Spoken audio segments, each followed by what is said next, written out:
Since the dawn of time, animals have been the butt of the joke. It goes without saying that humans have always toyed with the idea of animals possessing a greater intellect than they actually do. In this way, it's always been a great source of humor to explore the hysterical lack of self-awareness inherent to animals. In prehistory, despite the fact that animals showed no understandable intelligence or communicability, ancient peoples recognized a method to their instinctive madness, which compelled them to characterize these creatures in grand roles in mythology that accentuated their mysterious quality and set them up as metaphorical representations of forces in the world. But as human intelligence and knowledge of the world increased, we slowly realized more and more that the intelligence of animals was merely a projection. We were unable to interpret any communication because animals were actually just not capable of communicating with us because most of them are honestly pretty dumb. But that didn't stop us. Despite understanding the nature of animals better, we continued to characterize them in this way, allowing them to represent new forces in the world, political powers, political satires, and of course, child murder.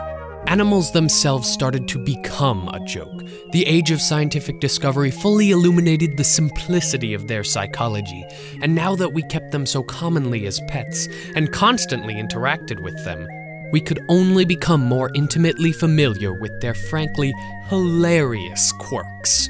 In the first days of photography, the great innovators of the art form, well ahead of their time, knew that the finest mimetic content could be carved out of their pets, who couldn't do anything to stop them for the record, which is awesome. In particular, the 20th century was a turning point for animals, as they became a core tenet of the rising wave of popular culture. For it was by this point that humans understood that we were, in a way, alone in the world.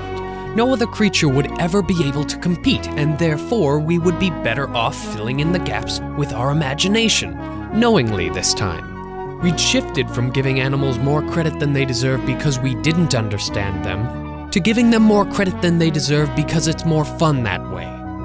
And yet, dear friends, do not take this as a disrespect to animals. If anything, our respect for them has been healed by this slow discovery.